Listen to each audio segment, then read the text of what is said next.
Espera que... Buen día, bienvenido Mariano. Hoy tenemos el gusto de tenerlo al licenciado Mariano Real, que es metrólogo del Instituto Nacional de Tecnología Industrial, el INTI, vecino al Tandar.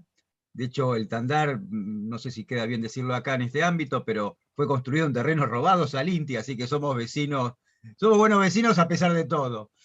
Eh, Usurpadores. Usurpadores, ocupa. Bien, eh, hoy nos va a contar de la cuántica y la metrología, y no meteorología. Bueno, Mariano pasó por el Tandar brevemente como estudiante y lo recuerdo con mucho cariño. Así que mil gracias, Mariano. Gracias a vos, Andrés. Iba a mencionar justamente eso. Andrés fue uno de mis directores de la voz 6 y 7, la pasé bomba. Y me enseñó muchísimo, muy buen profesor, así que muchas gracias, Andrés. Y a Solange la conozco de varios lugares donde nos hemos encontrado, y es macanudísimo, así que gracias, Solange, por haberme invitado. Y gracias a todos por estar acá, un sábado a la mañana, para escucharme hablar de metrología. Esperen que voy a primero compartir. Bien, ahí ven bien la pantalla, ¿no? Sí, ahí apareció. El título venía a cuento de que me suele pasar en mi familia, tardé años en explicarles lo que era metrología. ¿Sí? O sea, yo les decía que era metrólogo y que hacía metrología, y mi familia seguía insistiendo en la meteorología. Y me pasó varias veces esto a lo largo del tiempo.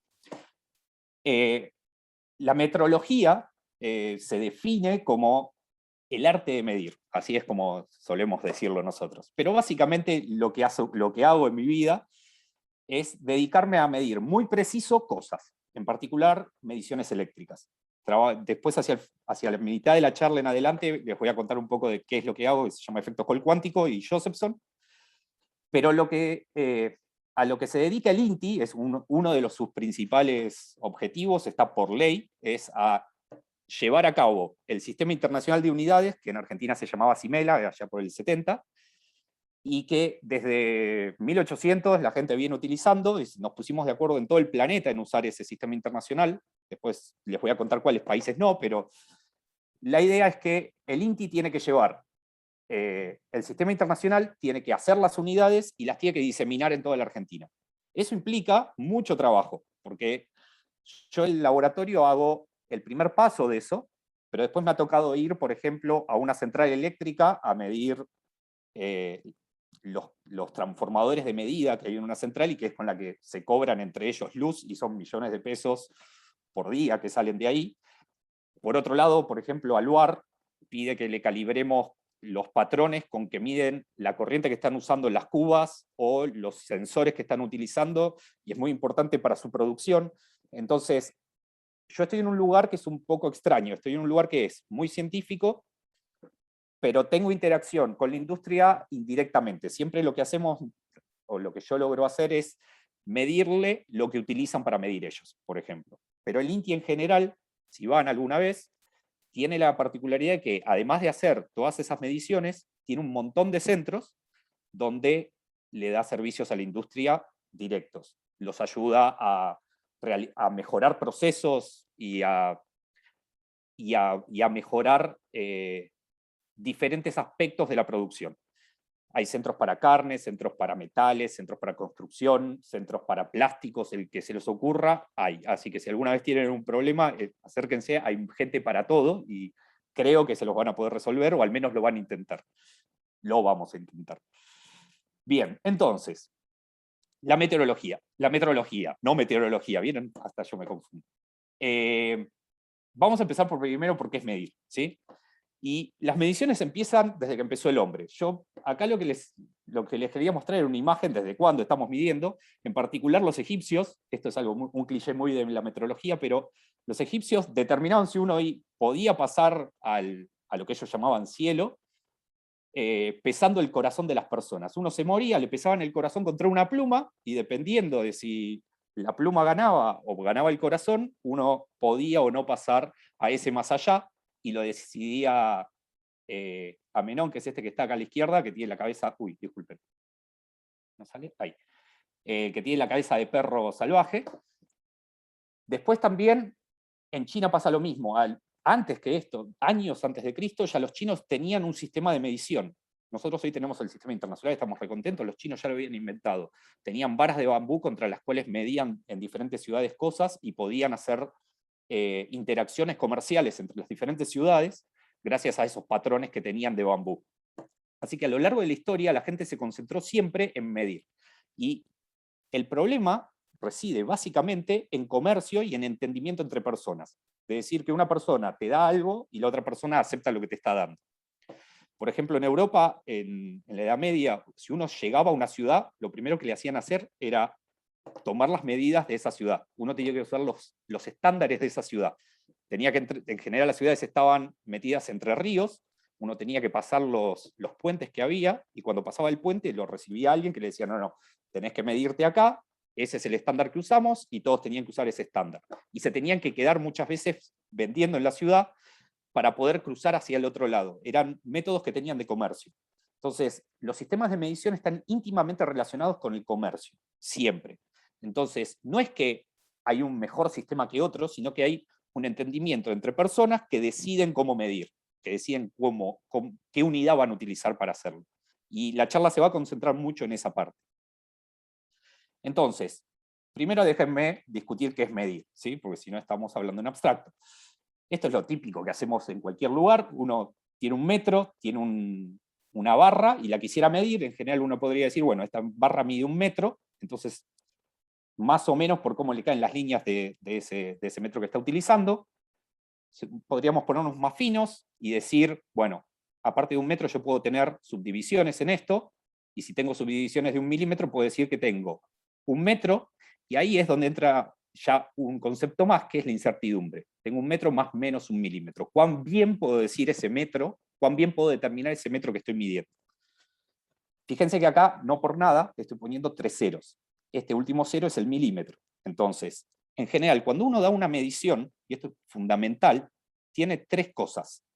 Una medición requiere de una magnitud, que es el 1 ese que uno dijo, tengo 1 metro, tiene una unidad de medida, el metro, y tiene una incertidumbre, que es cuán bien hice esa medición. La metrología se dedica a decir cuánto vale algo, en qué unidad de medida, y cuán bien lo medí. Si ustedes no dan estas 3 cosas, no midieron. O sea, cuando alguien le dice algo mide 1, no dijo nada, en realidad. Uno preasume ciertas cosas, si está utilizando 1 metro, una regla, asume que es más o menos 1 milímetro, pero en ciertos momentos, y hoy en día, se vuelve muy crítico esto, porque, por ejemplo, hay industrias que, si ustedes trabajan en semiconductores, o los ingenieros, por ejemplo, hoy en día están mandando a fabricar cosas a China, se las mandan desde allá, o las mandan a Brasil, o las mandan a una empresa donde nunca ponen un pie, y presuponen que hay tolerancias, o sea que hay incertidumbres, hay pequeñas variaciones que van a estar predeterminadas. Y si no se cumplen, no van a cumplir el proceso que querían hacer, no va a funcionar lo que uno estaba fabricando. Entonces, se está volviendo cada vez más constrictivo, más crítico, poder determinar bien cuáles son las tolerancias que uno tiene, y entonces, cuando alguien trabaja a distancia, estas 3 cosas son fundamentales. Ejemplo, lo que contaba Andrés, la NASA mandó una sonda, esa sonda estaba midiendo en una unidad que no era, ellos creían que estaban midiendo en metros por segundo, estaban midiendo en otra cosa, y se estrellaron millones de dólares contra Marte. Esas cosas son las que buscamos que no pasen. Entonces, uno puede decir, bueno, medí con 1 milímetro, ¿hasta dónde podemos llegar con eso? Yo puedo empezar a decir, bueno, me busco una lupa mejor, después me busco una lupa mejor, hasta que en un momento vamos a llegar al borde y vamos a empezar a ver átomos, ¿sí? Eso pasa cuando estamos al nivel de los Armstrong, son 10 a la menos 10 metros, más o menos. Y esto que les estoy mostrando acá es una foto de átomos, siempre la pongo porque me pone muy contento, es la primera vez que le pude sacar una foto a átomos, es el bordecito de algo que no viene al caso, pero cada una de estas líneas blancas que ven acá es una capa de átomos sobre una superficie. Y acá se vuelve un poco difuso el asunto, porque ¿dónde está el átomo? ¿Dónde termina? ¿Dónde empieza? ¿Cuál es la incertidumbre que tengo ahí? Ya no es tan sencillo como cuando tengo 1 metro y digo tengo más o menos 1 milímetro. Y ahí es el primer lugar a donde entra la cuántica. Porque resulta que ya allá por principios del 1900, Heisenberg nos dijo que esos átomos y esas cosas no las vamos a poder determinar tan bien como querramos, porque ya tenemos un límite teórico.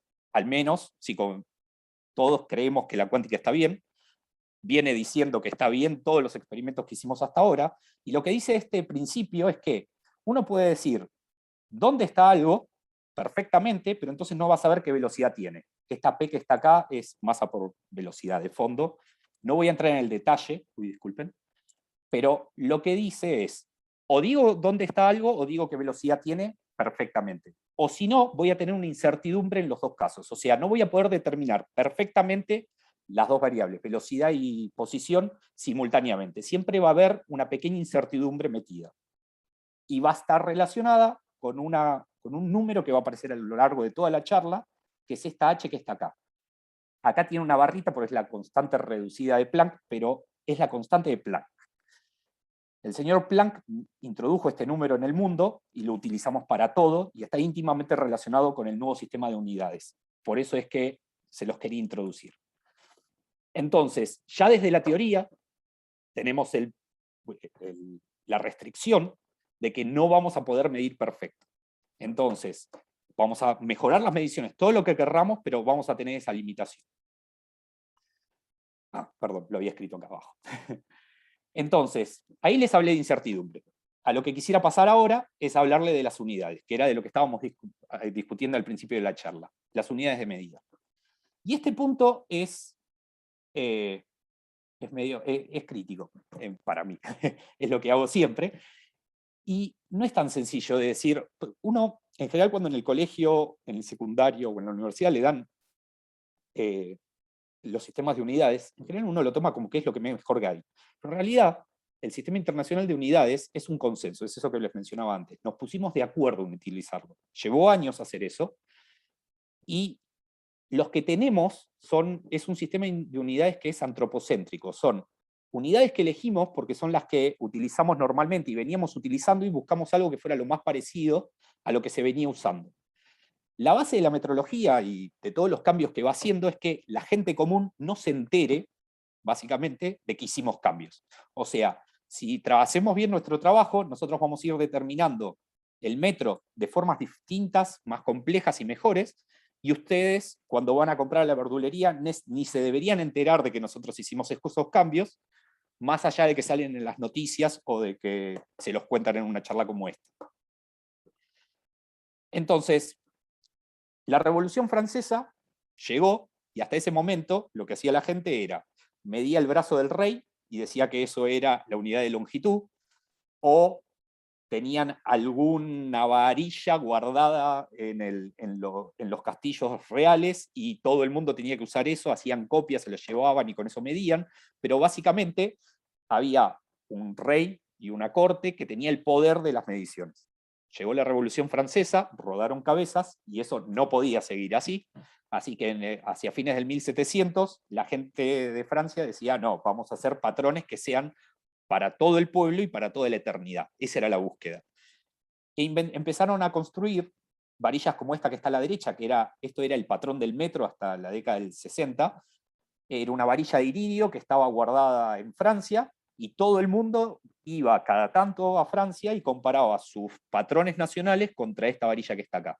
Y lo mismo pasaba con el que está a la izquierda, que esta es una copia, era 1 kilogramo. Era también un bloque de platino iridio, lo habían cortado en pedazos en Francia, habían hecho varios de estos y los habían repartido entre varios institutos, entre varios países, que en ese momento se habían dicho, bueno, vamos a hacerlo así. Y para ese entonces teníamos el kilogramo, el metro con esa varilla y el segundo determinado, y ahí nos habíamos puesto de acuerdo más o menos 17 países, que son los primeros que firman la Convención del Metro. Argentina estaba entre ellos, y teníamos uno como este en su momento, que nos permitía decir a todos que estábamos midiendo igual. Igual, siempre y cuando eso no cambiara. Entonces, cada tanto, alguien tenía que irse hasta Francia con estas dos cosas, compararlas con la que estaba guardada en Francia, que era la internacional, y volverse para Argentina y empezar a medir el resto de las cosas que uno necesitaba. Que ahora parece una locura, pero en ese momento tener aparatos era lo usual, era lo necesario. Entonces, los franceses habían propuesto esto, lo adoptamos, se pusieron de acuerdo incluso con los ingleses, que en ese momento, piensen que Inglaterra y Francia se vienen peleando desde hace mucho, pero bueno, se ponen de acuerdo, empiezan a usar patrones como estos, y lo que hace Francia es armar cosas como estas en todo París, que esto es un metro, se llama el metro de talón, quedan dos en París, creo, disculpen, cada tanto apreto la... uno iba con su varilla, que quería ver si medía un metro, o con su metro que tenía para hacer las cosas, la medía contra esto y podía calibrarlo. Y esto estaba repartido por todo París, quedan dos, creo. Uno cerca de los Jardines de Luxemburgo, que estaba tapado, y otro, este está al lado del Ritz, que es un lugar muy... es uno, tienen Ferraris, Porsche, y tienen el viejo de talón metro, ahí fue que saqué esta foto. No sé por qué está pintada la T de verde, no sé si alguien le hizo eso o ya era natural. Bien, entonces, para esa época, lo que habían decidido, y hacia 1960, lo que teníamos era un sistema internacional que queríamos que fuera para toda la gente y para toda la eternidad. Esto lo lleva a cabo un ente que se forma cuando firman ese acuerdo hacia fin de 1700, principios de 1800, que se llama el Buró Internacional de Pesas y Medidas. Ese buró se iba a encargar de mantener los patrones guardados en Francia, y todos los países le iban a dar plata a ese buró, que es internacional, no pertenece a Francia, pero está ahí, para que mantuviera los patrones de medida del kilogramo, el metro, el segundo, el ampere, esto es el Kelvin, que es la unidad de medida de temperatura, el mol es la unidad de medida que se utiliza para medir en química principalmente, les dice cuántas cosas hay de fondo, y la candela, que es una unidad de lumínica. Tenemos 7. Se podrían haber elegido otras, esto es una cuestión histórica de acuerdos, ¿sí? No significa, están todas interrelacionadas, o sea, no es cuando nosotros decimos que esto es el sistema internacional, no es la mínima cantidad de unidades, son las que nos pusimos de acuerdo y son las que más nos conviene utilizar para que todo sea más fácil para el comercio, para las mediciones y para la vida en general. Entonces, a estas alturas teníamos, el kilogramo era un aparato, era un tocho guardado en Francia. El metro era una barra guardada en Francia. El segundo, bueno, ahí había relojes astronómicos y teníamos unas ciertas discusiones al respecto. El ampere, que es la que me concierne a mí, que es la medida eléctrica, es cuánta corriente hay, estaba relacionada con el kilogramo, el metro y el segundo. O sea, uno tenía que determinar fuerzas a 1 metro de distancia entre cables, básicamente. Y así con todas.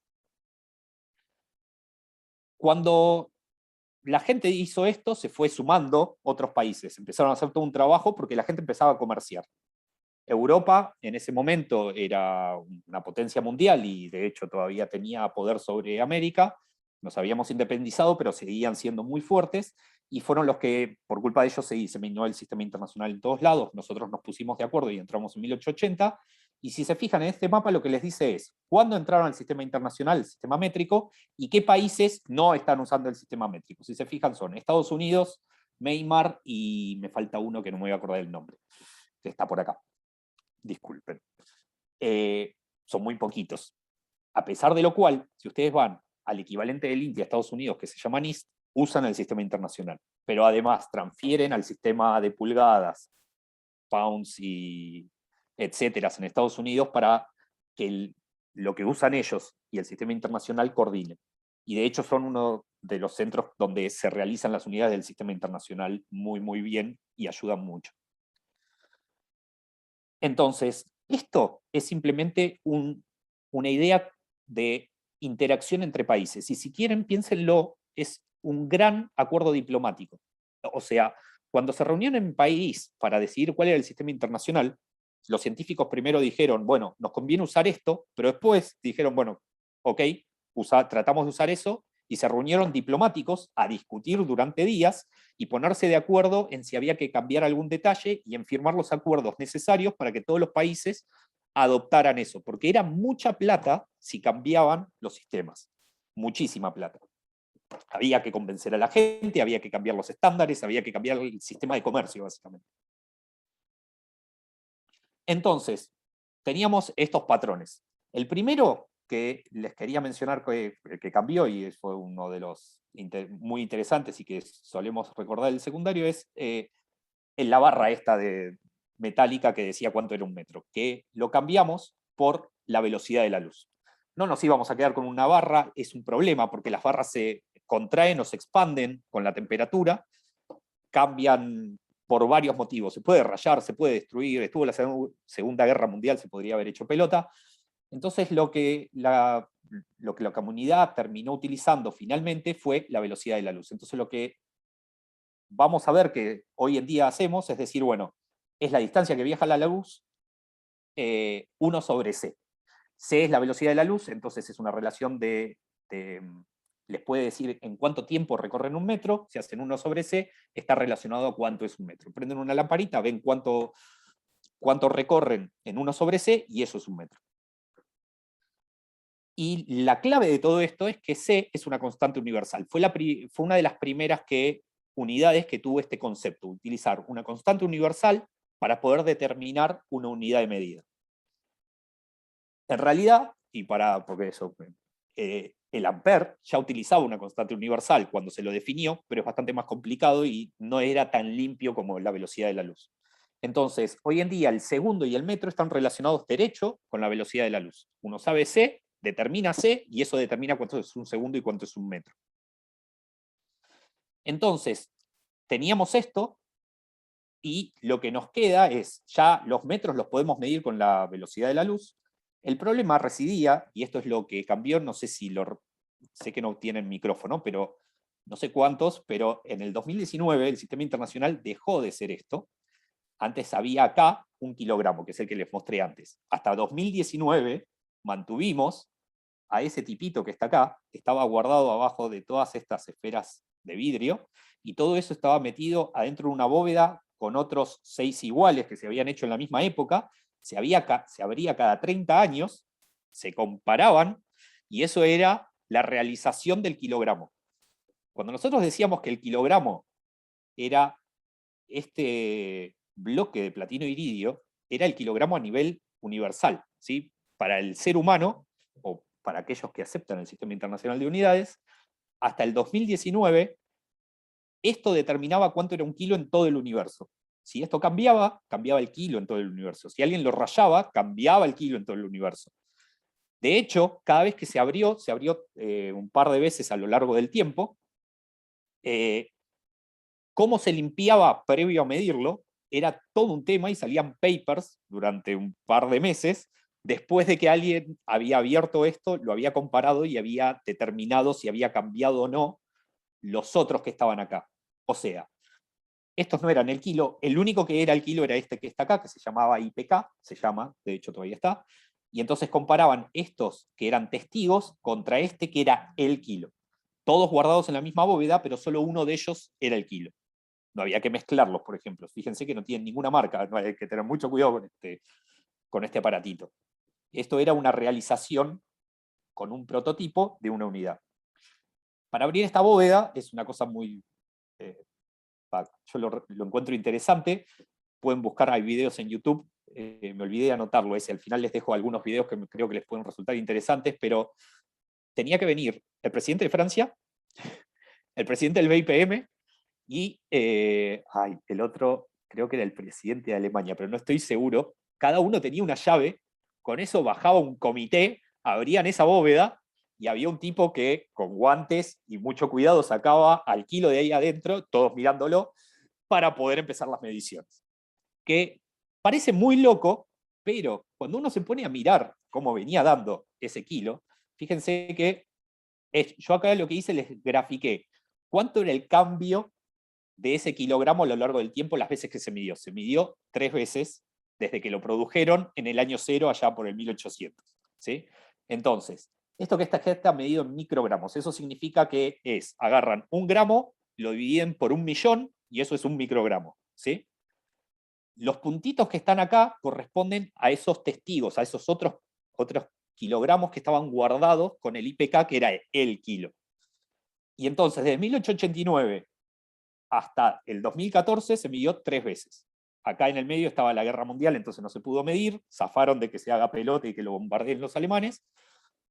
Y fíjense que había una dispersión y que hay como una cierta tendencia. Si ustedes hacen una recta en esto, resulta que esto venía cambiando unos 50 microgramos en unos 130 años, una cosa así. La pregunta acá era si los que estaban cambiando eran los que estaban alrededor del kilo, o si el que venía cambiando era el kilo. Y a lo largo del tiempo la gente venía pensando y pensando, y lo que buscaban era tratar de modificar esto y dejar de usar algo que fuera un bloquecito y pasar a usar constantes como si fuera la velocidad de la luz. El problema era que todas las realizaciones que se le ocurrían a la gente para modificar eso y hacer un experimento que le diga cuánto es un kilo, no lograban ganarle a ese kilo que estaba guardado. Era, a pesar de todo, muy bueno. Entonces, hasta el 2019 seguíamos agarrando los kilos y yéndonos a Francia y comparándolos. El nuevo sistema internacional lo que buscaba, y es algo que se buscó durante mucho tiempo, los científicos en general prefieren esto, es relacionar cada una de las unidades. Antes teníamos el kilo, era un bloque, la masa era una barra, y así sucesivamente, relacionar cada una de las unidades con una constante universal, con una constante de la naturaleza. El metro, ya como les comenté antes, está relacionado con la velocidad de la luz. El segundo está relacionado, este es más difícil, es la transición hiperfina del átomo de cesio en estado ground. No voy a entrar en ese detalle, pero básicamente lo que uno hace es, excita un átomo, ese átomo se excita, transiciona y emite una radiación que está relacionada con lo que define al segundo. No voy a mostrarles ese experimento, pero viene por ahí. Voy a utilizar el del ampere para contarles cómo trabaja esto. El ampere se relaciona con la carga del electrón, la candela con la constante de Planck, el mol con la constante de Avogadro, disculpen, el Kelvin con la constante de Boltzmann, el mol con la constante de Avogadro y la candela con la constante candela, que es KCD. Esta es medio rara porque no es tan universal como uno quisiera, pero quedó así y es lo que sirve, es lo que se utiliza. Entonces, queríamos eliminar el kilo. ¿Cómo hacemos para sacar el kilo? Bueno, el problema acá, ya dijimos, la velocidad de la luz la podemos hacer, era en el nuevo sistema internacional es una constante, entonces decimos cuánto es la velocidad de la luz, ya tenemos el metro, y ya toda esta idea de usar constantes la había tenido Planck.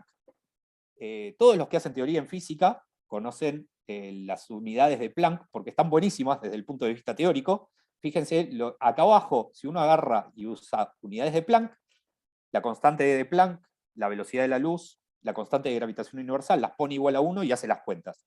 No aparece ninguna constante por ningún lado, elimina un montón de letras que aparecían en las ecuaciones y le resulta más fácil hacer todo. El problema es que para la vida diaria estos numeritos no son útiles, o por lo menos no son antropométricos, no son los que quisiéramos, porque la masa es este número que está acá en kilos, así que imagínense si van a pedir, tendrían que pedir más o menos, por ejemplo,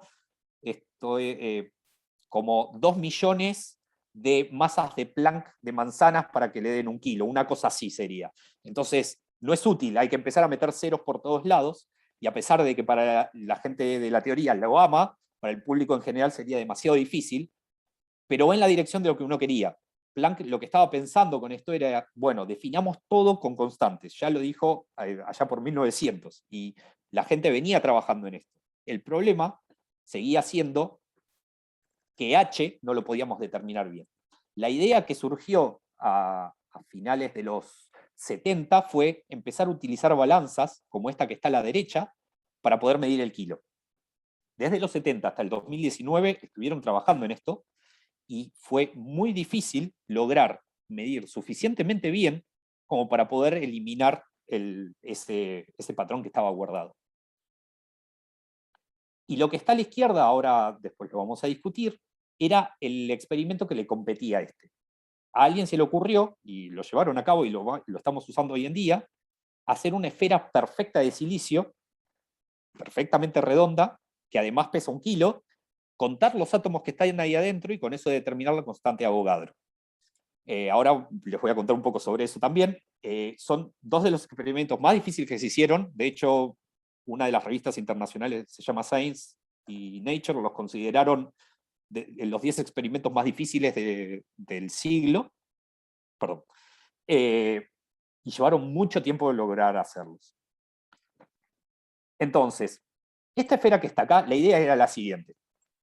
Para poder hacerla, tuvieron que primero crecer silicio. Esto es un cristal perfecto. Imagínense como si fuera un diamante, lo crecieron, eso crece en un tocho que es muy alargado, es como si fuera una, no sé cómo explicarlo bien, pero es como, si me están viendo con esta forma, lo cortaron en pedazos, diferentes pedazos los usaron para diferentes experimentos, y los dos pedazos principales los agarraron, eran esféricos, los metieron en esta maquinita que está acá abajo, y este señor es el que los pulió, hasta llevarlos a la estructura más redonda que jamás se haya hecho en la historia. Esto, si tuviera el tamaño de la Tierra, la punta y uno mirara las escalas, la diferencia entre el Everest y el lugar más profundo del océano, si fuera esta esfera, sería de 20 metros. ¿Sí? El Everest tiene, o sea, a ese nivel de perfección llevó este señor esa esfera. Y otro problema que tuvieron cuando lo hicieron fue, no puede tener errores. En general los cristales cuando crecen tienen pequeños errorcitos. Por ejemplo, un lugar donde falta un átomo, después el material que uno usa tiene una cosa que se llama isótopos, o sea, uno puede tener un material que sea el mismo elemento, pero tenga diferente cantidad de neutrones. Entonces, tuvieron que, para crecer esto, asegurarse que el silicio que usaban, que es de lo que está hecho, fuera silicio 28, únicamente.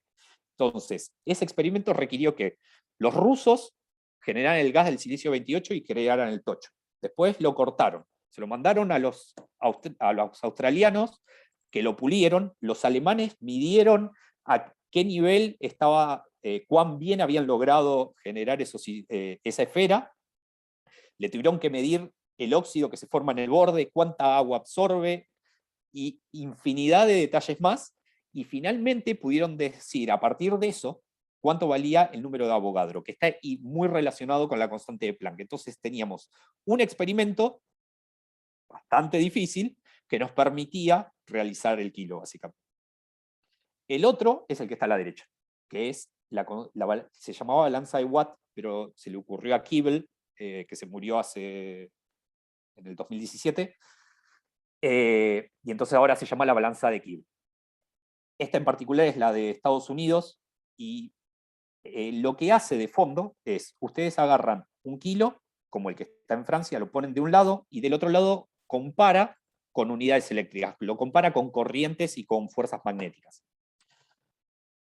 Haciendo eso, teniendo en cuenta infinidad de detalles también, porque imagínense que hay que medirlo muy bien esto, pudieron determinar cuánto era el kilo. Y el problema para poder hacerlo fue que, a partir de que se les ocurrió allá por 1979, la determinación de la constante de Planck, que era la que uno quería para poder agarrar y decir que cambiábamos el kilo, tenía tanta dispersión, tenía tanto error, que uno no lo podía hacer.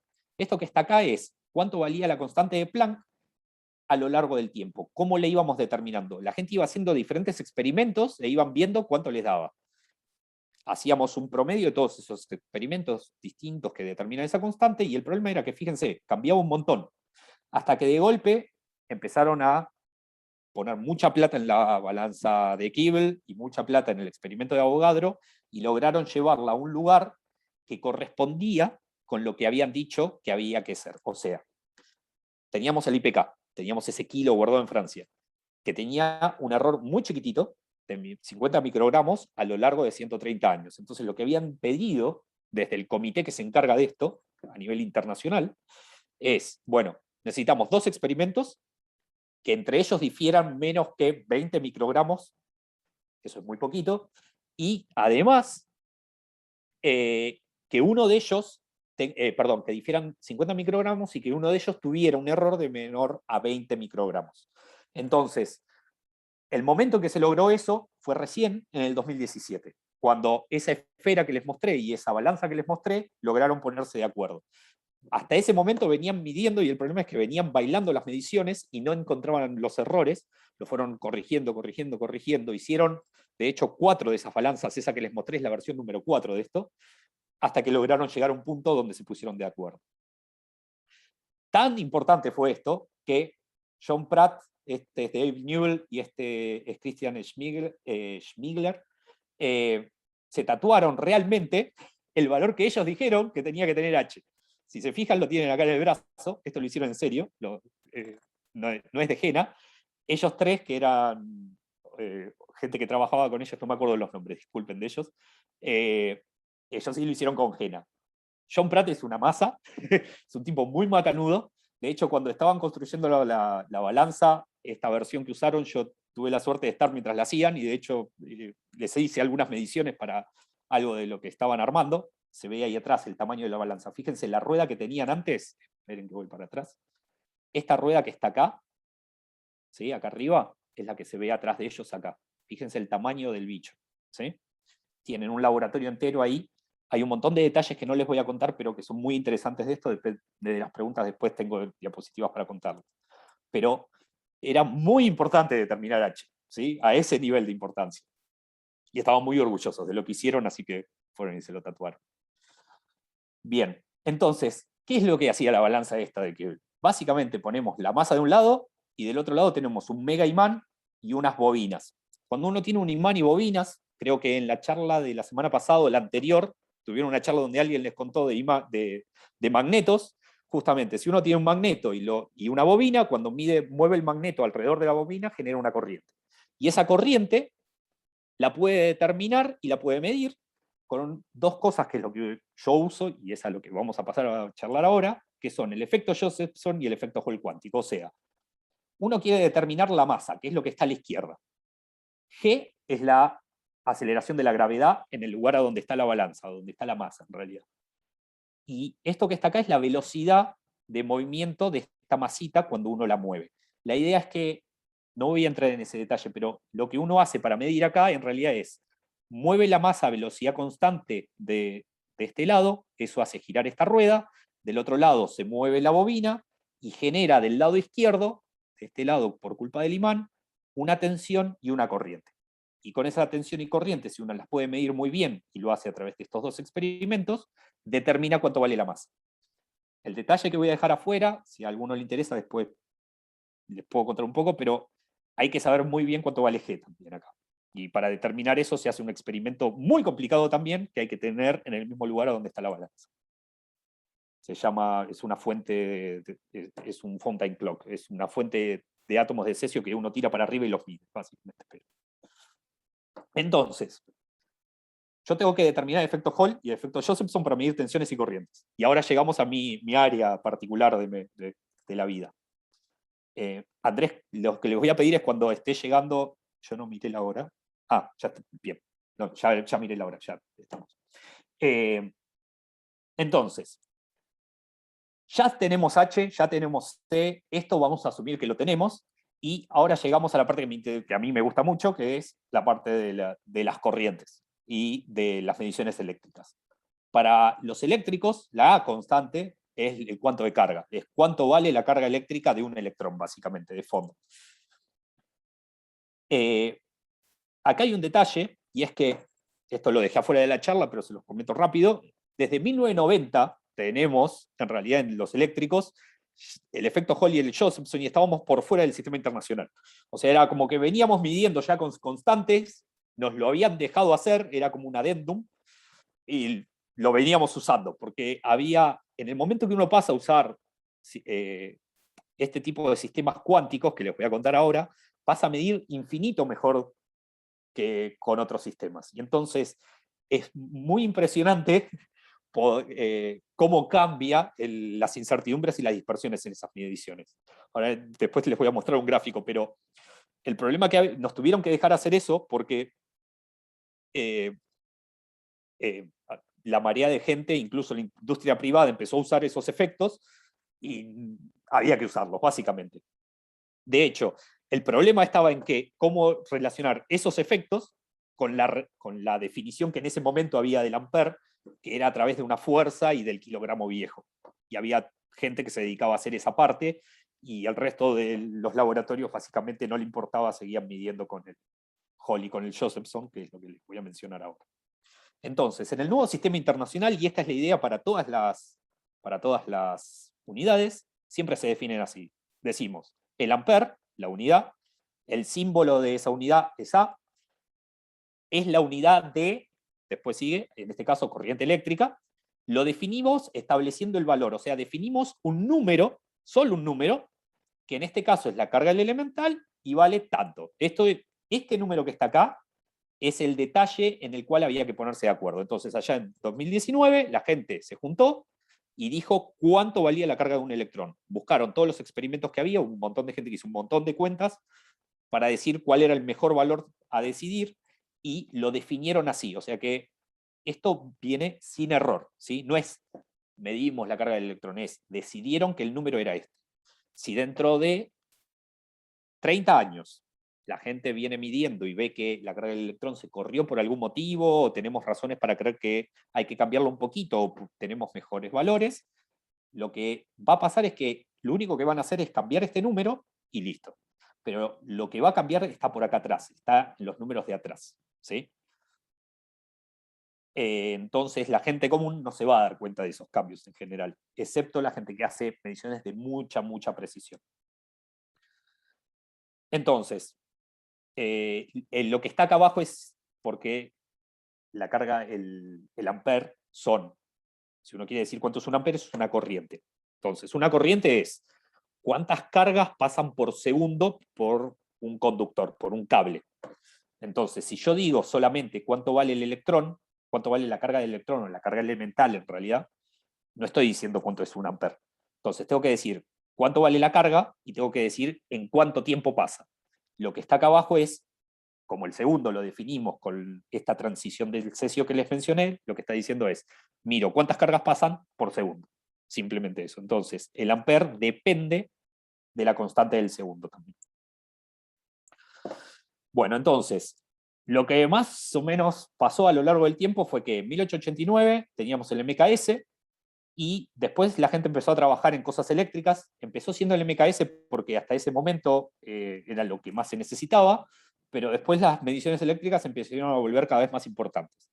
Y los dos puntos de quiebre que hubo en mediciones eléctricas pasaron en el 62, que se descubrió el efecto Josephson, y al señor Josephson le dieron el premio Nobel, y en 1980 Klaus von Klitzing descubrió una cosa que se llama el efecto Hall cuántico, le dieron el Nobel también, y en 1990, fíjense, en 10 años, la gente empezó a usar esos dos efectos y tuvieron que dejarnos utilizarlos para poder definir el sistema internacional, que le llamaron revisado. Fue como, usen eso, no hay problema, úsenlo. Eso fue de fondo lo que nos dijeron. Y recién en el 2019, con los experimentos que les mencioné antes, lograron hacer el cambio del sistema internacional.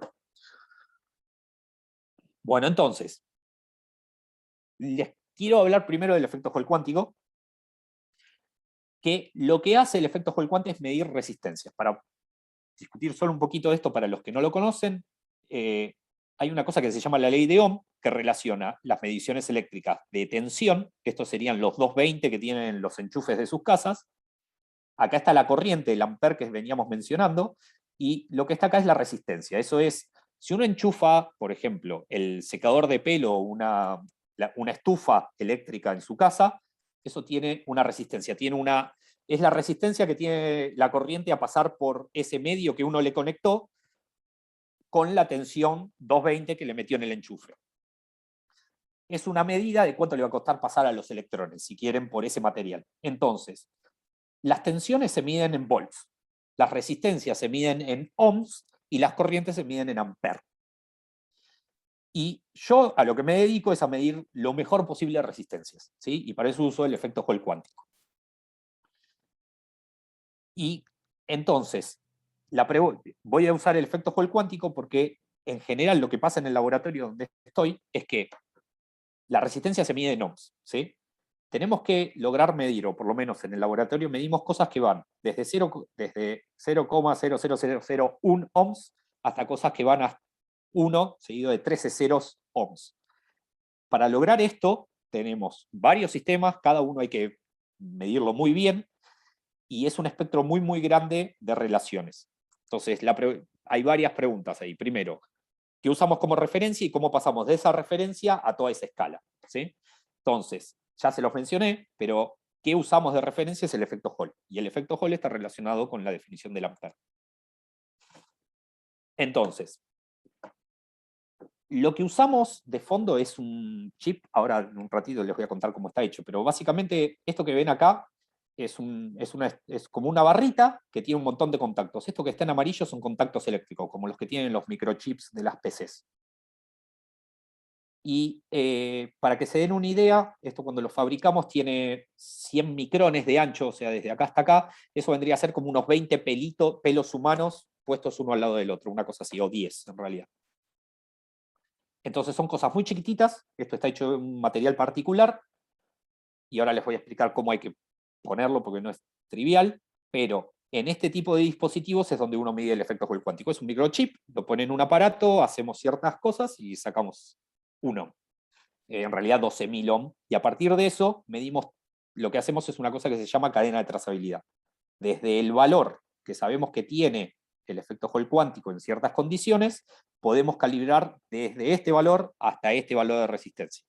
Y la búsqueda es que una vez que nosotros hacemos eso, después nos llegan otros equipos desde afuera, de industrias, como les mencioné antes, o de diferentes lugares, y nosotros lo que hacemos es contrastar nuestros patrones calibrados contra el efecto Hall contra todo lo que nos envían. En particular, por ejemplo, los medidores eléctricos de su casa no se calibran, sino que se verifican los modelos en el piso de arriba de donde estoy yo.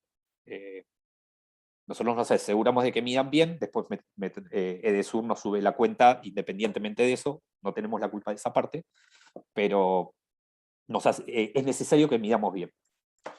Bien, el efecto Hall cuántico lo descubrió este señor, que se llama Klaus von Klitzing, y este dibujo me gusta mucho, lo hizo Prol, que es el marido de Lilia Rachea, una colaboradora que tenemos, y básicamente de lo que voy a hablar es de esta curvita que está subiendo el señor acá, que parece una escalerita. Esa curva es la curva del efecto Hall cuántico. Entonces, para poder mencionarles qué es el efecto Hall cuántico, les voy a hablar del efecto Hall primero.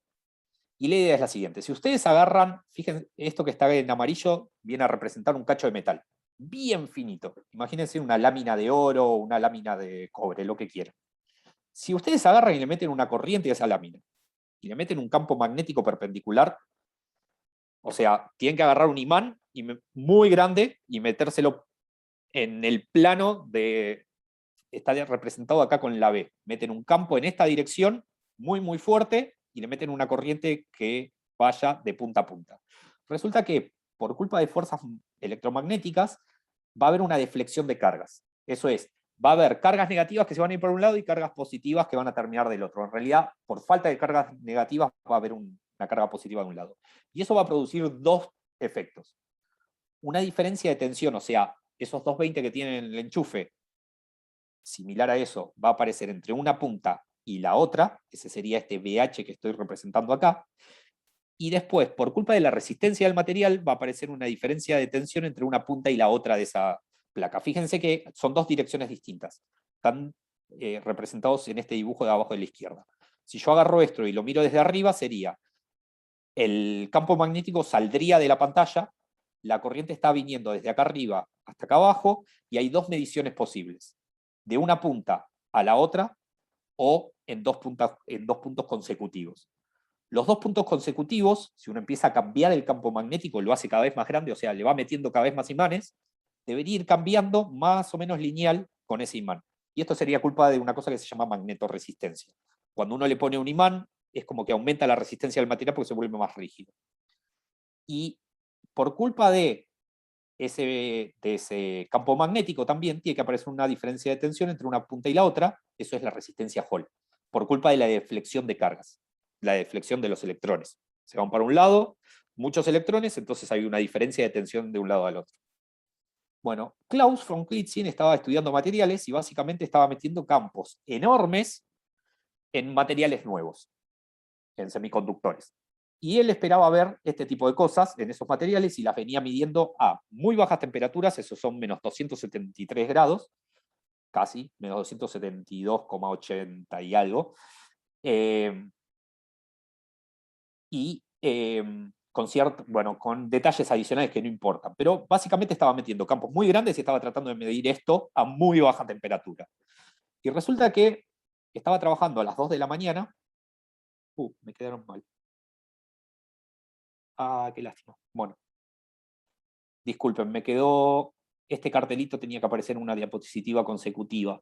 qué lástima. Bueno, lo que está acá atrás, este es el señor Klitzing sosteniendo su premio Nobel. Lo que está acá atrás es la hoja donde el tipo descubrió el efecto. De hecho, si van a Alemania, hay un museo y les venden corbatas con impresiones de esto, si quieren, de esta imagen. Básicamente lo que estaba descrito acá atrás es, no importa demasiado, es el tipo a las 2 de la mañana se da cuenta, está midiendo a las 2 de la mañana porque por culpa de los campos magnéticos que estaba haciendo, que estaba usando, consumen tanta energía que dejaban sin energía a la ciudad. Entonces, medían de noche, porque tenían que pedirle, le requerían demasiada energía a la red. Entonces él a las 2 de la mañana estaba haciendo sus experimentos. Esto es en 1980, el 4 del 2 del 80, y se da cuenta de que en vez de ver lo que quería ver, en vez de ver esas rectas que les mostré antes, che, se me cambió todo. Bueno, disculpen, se me voló dos diapositivas. Lo que veía, en vez de las rectas, era una curva como esta rosa que está acá, una escalerita. Y el detalle, lo que le llamó la atención, son estas rectas que aparecen, estos platós se llaman, mesetas, que aparecían para ciertos campos magnéticos. Acá estoy graficando cuánto vale el campo, cuántos imanes puse, contra qué resistencia veía el tipo. Y que esto se planche así, va en contra de todo lo que se sabía hasta el momento. Entonces, él se da cuenta de eso, son estos números que están acá abajo, iba cambiando el campo y le venían apareciendo 25, 163, 12, 742. Todos esos numeritos son múltiplos. Es el primer número dividido 2, dividido 3, dividido 4. Entonces se dio cuenta de que acá había algo. Empezó a hacer, a variar qué constantes podía usar para calcular esto, más o menos tenía una idea, y se dio cuenta, disculpen que voy y vengo, pero se me voló una donde les quería mostrar, y se dio cuenta de que esos números estaban relacionados con la constante de Planck y la carga del electrón al cuadrado. Y ahí venía ese 25, 8, 12 que veía. Entonces, había encontrado un método por el cual podía decir cuánto valía una resistencia y dependía de constantes universales. Y eso era un golazo para la metrología. De hecho, a las 2 de la mañana, él anota, está debajo de este cartel azul, disculpen, dice, tengo que llamar al PTB mañana para contarles esto. Del PTB se excitan, el PTB es el equivalente del INTI en Alemania, disculpen. El PTB se ponen como locos, estaban muy contentos porque ya tenían el efecto Josephson, que era el que les daba tensión, y en 1980 descubren uno que les daba resistencia, estaban en la gloria porque iban a poder medir todo lo que quisieran eléctrico con esos dos efectos. Von Klitzing escribe un paper, que se los traduzco acá abajo, es un método nuevo para la determinación de alta precisión de la constante de estructura fina basada en el efecto Hall cuántico. Bueno, resulta que él lo manda con otro título al principio, el paper tiene 2 hojas más o menos, no es muy largo, se lo rebotan. ¿Sí? Ganó el Nobel después. Se lo rebotan. Entonces, la gente de metrología levantó el teléfono y le dijo, señores, esto es muy importante. Le propusieron cambiar el título, él había puesto otro, y entonces resulta que la constante de estructura fina es una constante muy, muy importante que relaciona las interacciones electromagnéticas con con la luz, si quieren. ¿Sí? Es como interacciona la materia con... no voy a entrar en ese detalle, pero es una constante muy importante que se utiliza para electrodinámica cuántica. Entonces, con este título se lo publican, después de que lo cambia, y se gana el Nobel. Y debo decir que además no solo se quedó con eso, sino que investigó durante muchos años, hizo un montón de cosas muy interesantes, de un tipo brillante. De hecho, estuvo acá en Argentina y varias veces, y me acuerdo que, si ustedes tuve la suerte de conocerlo, bueno, él tiene una copia de esto. Cuando uno le dan el Nobel, resulta que puede pedir 2 copias del Nobel que le dan. ¿Sí? Son estas medallas. Una es toda de oro macizo, esa la debe tener en la casa, y las copias que le dan están bañadas en oro. Pero lleva una consigo todo el tiempo. Es un tipo que agarra, mirá mi Nobel, es así. Me acuerdo que estábamos en el Ministerio de Ciencia y Técnica y había un chico que le estaba haciendo una entrevista y le pregunta si se puede sacar una selfie con el Nobel. Él le dice que sí, le da el Nobel para la medalla. El pibe hace así, se saca la foto con la medalla y lo deja él a un costado, que me miraba como diciendo, pensé que iba a querer conmigo. El flaco contentísimo le devuelve la medalla y se va, básicamente. Y se me quedó mirando como diciendo, pensé que era yo el Nobel, no la medalla. Pero bueno. Entonces, el efecto Hall cuántico, para lograrlo, como le pasó a von Klitzing, necesita tres cosas. Un campo magnético altísimo, muy bajas temperaturas, menos 273 grados, y una cosa que se llama gas bidimensional de electrones. O sea, no, en eso ahora les voy a contar un toquecito, pero la idea es, hay que agarrar un metal, algo que sea tipo metal, y llevarlo hasta que sea infinitamente finito. Hay que lograr que los electrones crean que están en dos dimensiones únicamente. Y en cuántica eso pasa. Esperen que se me descuaje el micrófono. Bueno, en cuántica eso pasa cuando uno mete entes en una cosa que se llaman potenciales. Es como meterlos en una cajita. Resulta que ahora les voy a contar un poquito de eso, pero la idea es, los electrones están confinados adentro de una estructura, de un cristal. Y gracias a ese confinamiento actúan como si estuvieran en dos dimensiones y uno puede generar este efecto. Cada vez que tenga electrones confinados en dos dimensiones, voy a tener efecto Hall cuántico. Es directo. Y hoy en día, esto del campo magnético se ha reducido mucho, cambiando de material. Hasta acá se usaba arsenuro de galio, que es un típico cristal. Uno puede usar grafeno. Si usa grafeno, el campo magnético que usa es mucho más bajo. 12 Tesla, para que se den una idea, es 100.000 veces el campo de la Tierra, es una bestialidad. Y lograr estas temperaturas es complicadísimo. De vuelta, con el grafeno uno puede llevar esto a temperatura del helio líquido, que es como el menor líquido que uno puede, el líquido de menor temperatura que uno puede lograr, básicamente. Se utiliza el común. Hay detalles ahí que me estoy dejando de lado, pero poder lograr, por ejemplo, temperaturas de 4 Kelvin en vez de 0,3, o sea, menos 269 grados en vez de menos 273, hay un abismo de diferencia entre en la complejidad de esto y el otro. En un caso es, tiro un líquido y mido, y en el otro caso es, tengo que complejizar el sistema para poder lograr. Entonces, en el laboratorio lo que hacemos es, tenemos esos chips, los metemos, ahí está, los metemos, esto es una foto del labo. Esos chips van en esta varilla, las metemos adentro de un tacho verde, que es un crióstato, se llama. Adentro de ese crióstato hay un imán muy, muy potente superconductor, que podemos regular, le podemos subir o bajar la intensidad, y podemos bajar la temperatura con ese crióstato. Imaginen, es como una heladera dentro de otra, hasta 0,3 Kelvin, menos 269 grados.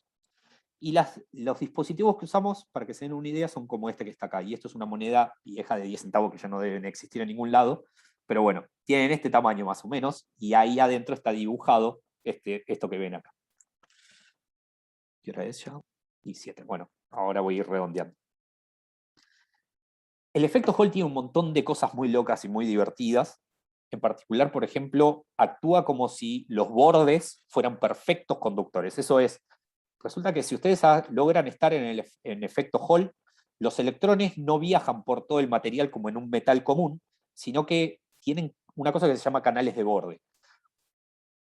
Tienen como si fueran cables perfectos, pero perfectos, no tienen resistencia, que unen una punta y la otra de la muestra. Y dependiendo de si estoy en el plató 2, este es el plató número 2, se llama, plató número 3, plató número 4, ese numerito es el numerito que utilizábamos, disculpen, para dividir las constantes que había calculado von Klitzing. Si yo estoy en el plató 2, la resistencia va a ser h sobre cuadrado dividido 2. Si estoy en el plató 3, es h sobre cuadrado dividido 3. O sea, está cuantizado y depende solo de constantes.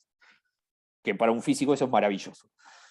Y la cantidad de canales de borde que aparecen depende directamente de ese número. 2, 3, 4 y así.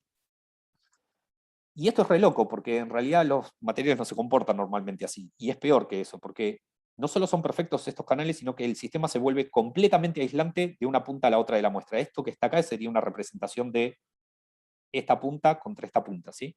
O sea que de acá para acá se debería volver hiperaislante el sistema, y encima tiene canales que son perfectos en cada bordecito. Y eso para la física es como un campo de juego ideal. Entonces, a lo largo del tiempo, mucha gente se dedicó a hacer esto porque puede hacer cosas muy locas. Por ejemplo, algo que estamos haciendo hoy es, uno puede calentar electrones de este lado y los electrones calentitos van a ir para acá, pero no puede lograr que no vuelvan. Entonces uno podría enfriar cosas utilizando electrones, por ejemplo. Puede transportar información, entonces hay computadoras cuánticas que están tratando de aprovechar este efecto y otros. Hay muchas variables adicionales de tecnología de punta que están tratando de aprovechar esto. El problema es que hay que tener temperaturas muy bajas y no es tan fácil. Esto me lo voy a pasar un poquito de largo. Lo que les quería contar acá es simplemente lo siguiente. Les dije que necesitaba un gas bidimensional de electrones. Bueno, la forma de lograr el gas bidimensional de electrones es, uno hace cristales que los crece, y lo que les quiero contar acá simplemente es esto. Hoy en día tenemos la tecnología capaz de controlar cómo crecemos capa por capa de átomos un cristal. O sea, la gente que se dedica a fabricar estos materiales, yo los proceso básicamente para poder darles forma, lo que hace es, les deposita las capas que quieran, y entonces lo que genera materiales que en un momento tienen como un pocito energético. Y los electrones del material se acumulan en ese pocito energético, y si uno baja lo suficiente la temperatura, ese pocito se vuelve algo parecido a esto que les dibujo acá. Imagínense agarrar esa partecita roja que está acá, la estoy dibujando rotada, ¿sí? Entonces, los electrones están metidos en un pozo, y acá entra la cuántica de vuelta. Si yo bajo lo suficiente la temperatura, hago que todos los electrones que están metidos en este pozo tengan que bajar y queden en el nivel ground, se llama. Resulta que cuando uno agarra un sistema y lo encapsula en cuántica, la energía no es continua, es estratificada, tiene cuantos de energía. Bueno, esos electrones quedan cuantizados, quedan estratificados, si quieren, en energía 0, energía 1, energía 2, 3, 4. Bueno, la temperatura que usamos es la necesaria para que todos los electrones hayan tenido que quedar acá, y entonces eso equivale a dejarlos bidimensionales por cómo son las ecuaciones, cómo actúan en el material. Entonces,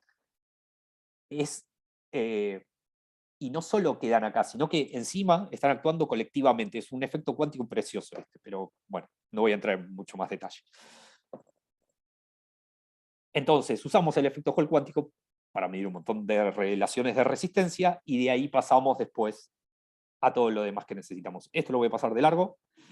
Déjenme mostrarles finalmente esto, que es para que tengan una idea de cuánto impactó el efecto Hall en la vida de la metrología.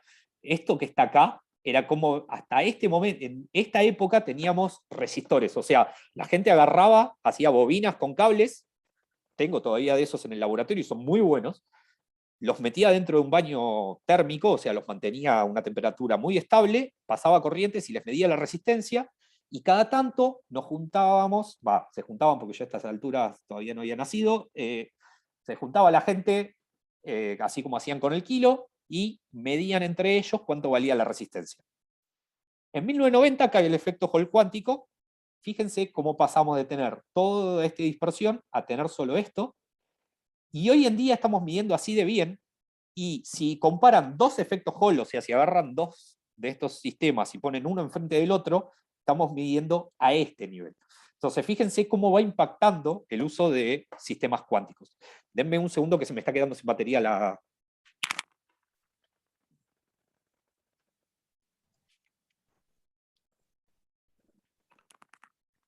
Perdón. Bien. Y lo mismo pasa con cualquiera de las otras unidades que miremos, ¿sí? Esto me lo voy a pasar de largo, simplemente esto me lo voy a pasar de largo. Simplemente les quería mencionar al final de todo que les dejo, esto se los voy a dejar a Andrés y a Solange si les interesa. Son algunos videos de YouTube. Busqué todos en castellano porque no sabía cómo era el público. El último no lo encontré en castellano, y la versión que tengo traducida no se las puedo compartir porque está en un servidor de Inti. Estos son de Veritasium, es un canal que suelo mirar, es un pibe que es muy bueno, y es un video donde agarra la esfera, lo envidio mucho. Después, este es un video de un español también muy bueno y muy claro, hablando de la dualidad de onda-partícula, que no metí en esta charla porque hubiera sido una charla entera aparte, pero les habla de la cuántica y el fondo de la cuántica. Otro sobre el principio de la incertidumbre, y este último es von Klitzing, hablándole a extraterrestres acerca del nuevo sistema internacional de unidades y por qué es importante cambiar. Es muy divertido, pero está en inglés. Le pueden poner subtítulos en YouTube, pero no sé cuán bien andan, entonces eso, tengan cuidado. Solo si a alguno le interesa y se los piden a ellos, el PDF después van a ver que tiene un montón más de cosas. No las voy a mencionar, eso era solo por si teníamos dudas o cosas, pero lo tienen ahí y pueden usarlo, qué sé yo. Así que muchas gracias y espero que les haya resultado interesante. Sos un genio. Muchísimas gracias. Buenísimo, Buenísima, buenísima la charla. Gracias.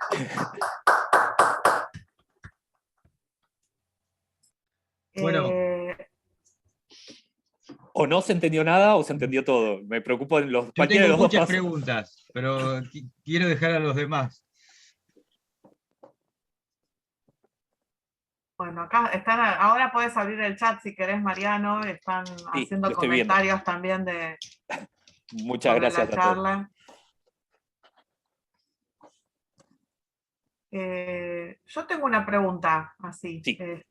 Pusimos en el flyer la figura del corvino. Sí, no la dejé afuera, perdón. Y La mandé capaz porque era estaría linda. bueno si tenés 5 minutos para decirnos qué es. Bien. Esperen que les muestro de vuelta la imagen. Ahí está. Ahí se ve, ¿no? Ahí se empieza a ver, sí. Bien. Aunque sea para saber qué era la Sí. figura que pusimos en el flyer, qué se tenés medía razón, y cómo. me lo dejé Es un afuera. efecto termoeléctrico, pero bueno, más allá de eso, estaría bueno que nos cuenten. Bueno, la cosa es así. Yo no hice la carrera usual física canónica. Ahora estoy haciendo el doctorado, pero en calidad industrial e innovación industrial. O sea, INTI tiene uso mucha física, pero tiene que ser aplicada, en mi caso. En particular tiene que ser aplicada a la metrología. Y entonces lo que estamos haciendo ahora es, algo que nos interesa mucho, surgió esta posibilidad, es fabricar estos dispositivos Hall y tratar de explotar efectos termoeléctricos. Eso es, uno genera diferencias de temperatura en un sistema y eso genera una tensión eléctrica. Y poder explotar eso. Bueno, resulta que cuando lo mira en Hall, pasan un montón de cosas muy, muy raras, con mucha física, que estamos tratando de explicar y de usar, básicamente.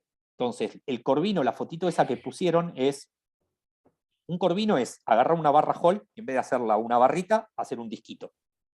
Pero eso tiene consecuencias muy profundas en el sistema, porque vieron que yo les dije que había canales de borde, había como conductores perfectos en los bordes de esto. Bueno, en un disco eso significa que están adentro y afuera, y cuando está el efecto Hall se vuelve aislante el sistema, entonces no hablan entre ellos eléctricamente.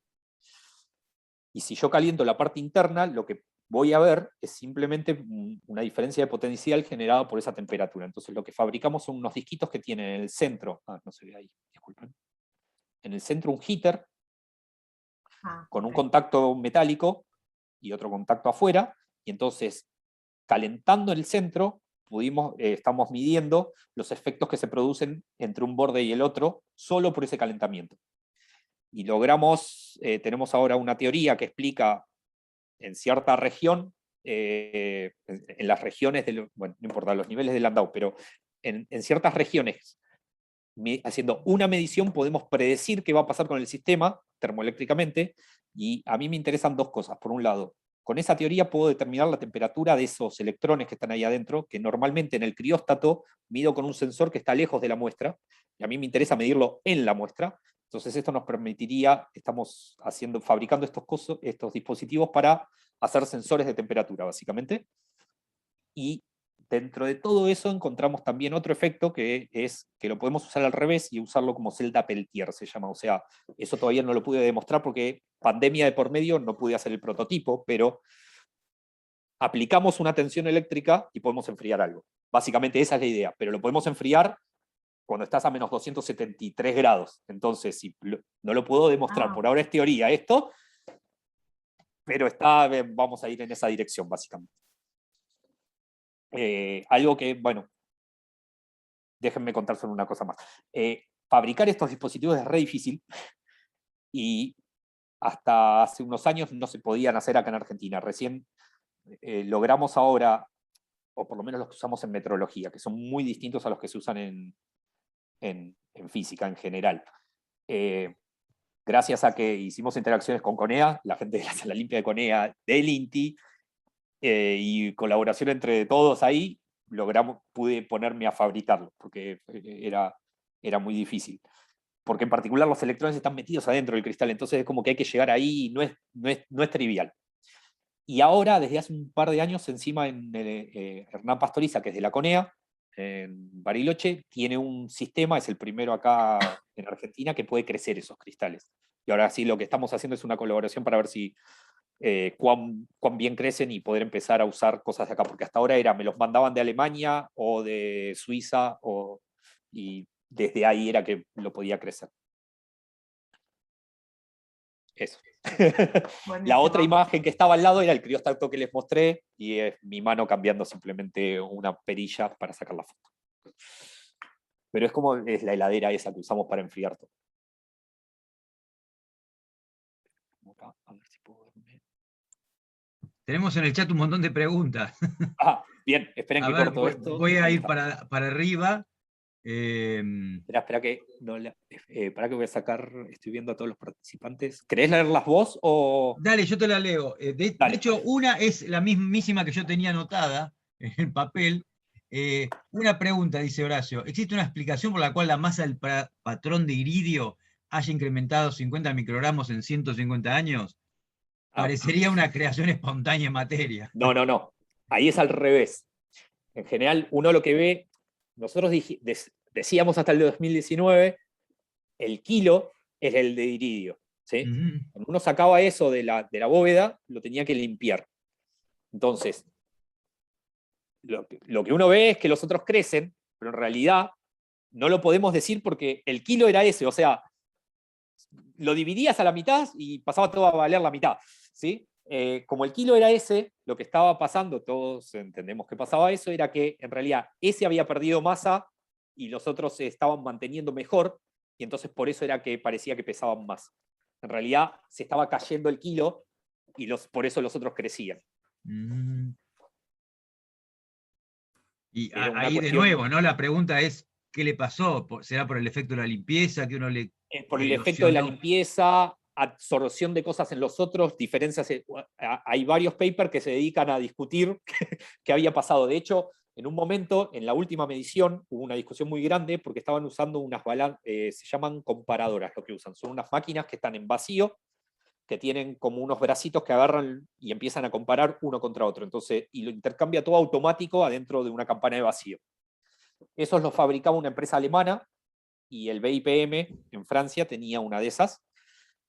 Entonces, primero los limpiaban, los metían en una campana de vacío, los dejaban ahí un par de meses y después empezaban a medir. Se llama desgasarlos, porque... Desgasarlos, sí, sin duda.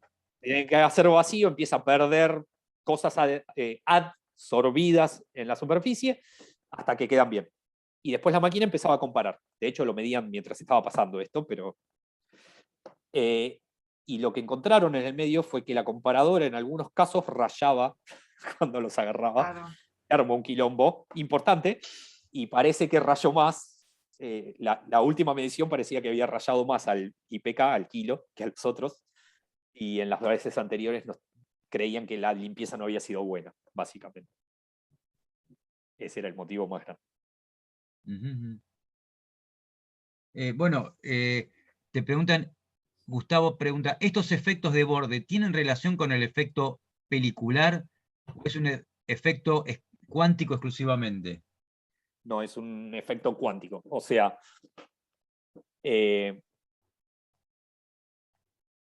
no entré en ese detalle, pero cuando uno pone un gas bidimensional, electrones chatos en un campo magnético, se genera una cosa que se llaman niveles de Landau. Son niveles de energía. Cuando uno está en esos niveles de Landau, que son como si fueran chichoncitos, si se acuerdan, se veía una curva que hacía así, bueno, la curva celeste que hacía así. Bueno, cuando uno está en el chichón, ahí los electrones se pueden mover por toda la muestra. Pero cuando llegan al lugar a donde se vuelve aislante la muestra, técnicamente, no pueden transferirse de un lado al otro. Y que exista el canal de borde, no sé cómo explicarlo mejor que... es un efecto colectivo, es por cómo son cómo son las estructuras potenciales energéticas en la muestra. Básicamente los electrones no tienen a dónde ir porque hay un potencial infinito, porque se acaba la muestra, y entonces tienen que rebotar en el borde, y como no hay, como colectivamente se están moviendo, no hay lo que se dice scattering, no ven los errores que tiene el cristal, que es lo que normalmente le da la resistencia en un metal. Creo que es la forma más sencilla en que puedo explicarlo. Se tienen que imaginar cables en el borde. No es un efecto pelicular, es algo intrínseco cuántico que pasa. ¿De qué material son los cristales? Estos son en general estructuras 3,5, es arsenuro de galio, aluminio, arsenuro de galio, pero lo pueden lograr con grafeno. También el grafeno es una capa monoatómica de carbonos. Cuando estaba en Estados Unidos, eso que les mostraba de la que estaban haciendo la balanza era porque estábamos creciendo grafeno, básicamente. Ahí ya directamente tenés la capa ahí arriba, ya está. Y hoy en día todo esto se enmarca, y no lo mencioné para no meter más quilombo, pero todo se conoce como son aislantes topológicos. Es un principio que la gente ahora se dio cuenta a lo largo del tiempo que en realidad había algo mayor que englobaba todos estos efectos, y hoy en día se puede lograr el efecto sin siquiera poner campo magnético en esos cristales. El problema es que hay que usar temperaturas muy bajas por ahora, pero por características del material y cómo lo crecen ya directamente existe el efecto, por ejemplo. Es una maravilla de la tecnología, o sea, controlando cómo crece un material, puedo lograr que tenga efectos cuánticos y aprovecharlos, ¿sí? Y es lo que después, eso ahora es ciencia básica, y en unos años va a estar aplicado en Tecnología. Sí, de hecho, esto también lo deja fuera, disculpen, pero hoy en día los institutos metrológicos internacionales y las compañías privadas de medición lo que están buscando es hacer microchips que directamente tengan las constantes metidas ahí y estén adentro de los equipos, o sea que se autocalibren solos, ¿sí? Eso tiene muchas ventajas por muchos motivos. No nos tienen que mandar los equipos, están en una línea de producción y hay que apretar un botón y se automiran. Sí, cada tanto hay que mirarlos que estén funcionando bien a lo sumo, pero a futuro lo que va a pasar es eso. Hay diferentes, el NIST, los yanquis están haciendo un montón de esos, y los alemanes también. Nosotros vamos un poco más rezagados, pero va a pasar a la larga. Va a cambiar la idea de cómo se calibran las cosas. Va a haber referencias cuánticas en los instrumentos directamente. Piensen que, por ejemplo, con esta idea que al principio mencionaban las compañías privadas espaciales, eso va a ser algo necesario, porque o sea, si empezamos a tener cosas en la Luna y después en Marte, traer de Marte, menos con el IPK, o sea, menos con el kilo que estaba en Francia, venir de Marte a ver si nos está dando igual el kilo, imagínense, vamos a necesitar instrumentación que se automire, que se autoconfigure y autocalibre. Sobre todo con lo difícil que es aterrizar en Marte, con unidades distintas. Con lo difícil que es, exactamente. Acá, Leonardo, adelante, hacé la pregunta directamente. Preguntabas por la trazabilidad. Gracias, Mariano. Sí, la pregunta es esta, Mariano.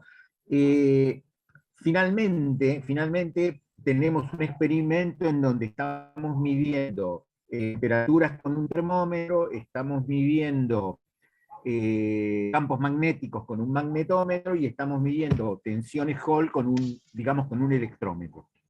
Todos esos instrumentos generan incertidumbre en la medida. Está la incertidumbre de lectura, que no puede disminuirse aumentando el número de n de mediciones, de promediación, la incertidumbre de calibración de cada instrumento utilizado, que a su vez depende de la incertidumbre de lectura de ese instrumento calibrado, más la incertidumbre del patrón de calibración, que depende de detalles de construcción, pero que no es cero.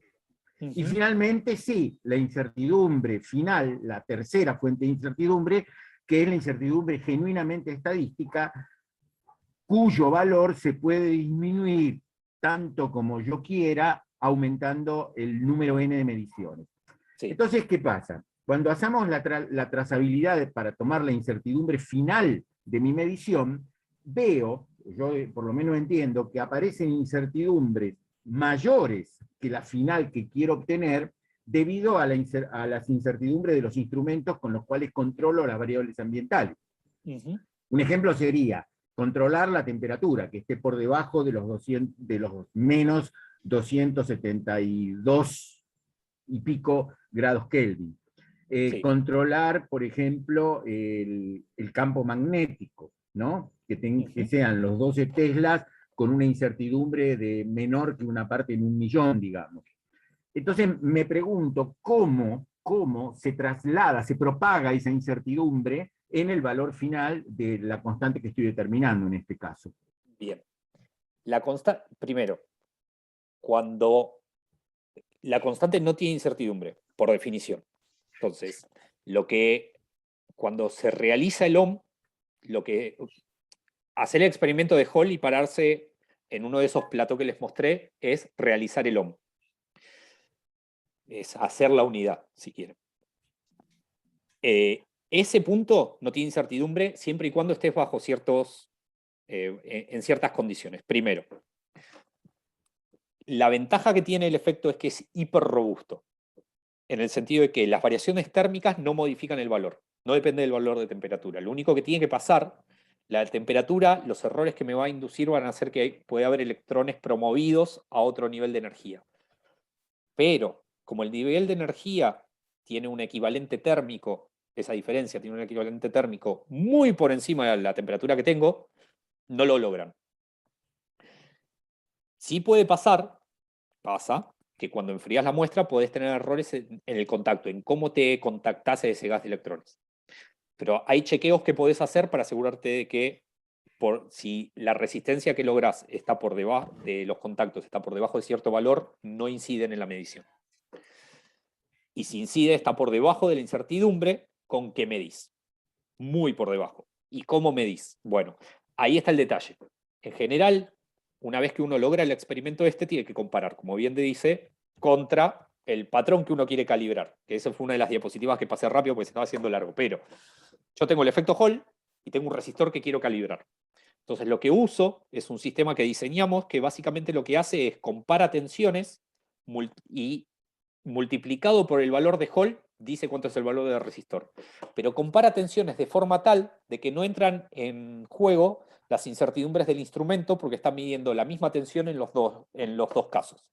Entonces, no interesa la corriente que le estoy dando, porque el efecto Hall es independiente de la corriente, no interesa la temperatura porque es independiente, y como es un plató, no importa cuánto varía el campo, porque en un rango de Tesla de campo, que eso es un montonazo, el valor siempre es el mismo. Entonces, el valor resistivo de Hall es independiente de las variables ambientales que tiene, por eso es tan interesante y tan robusto, y la transferencia al patrón secundario, que es el que usamos luego, porque no podemos tener prendido el equipo todo el tiempo, porque ahora, bueno,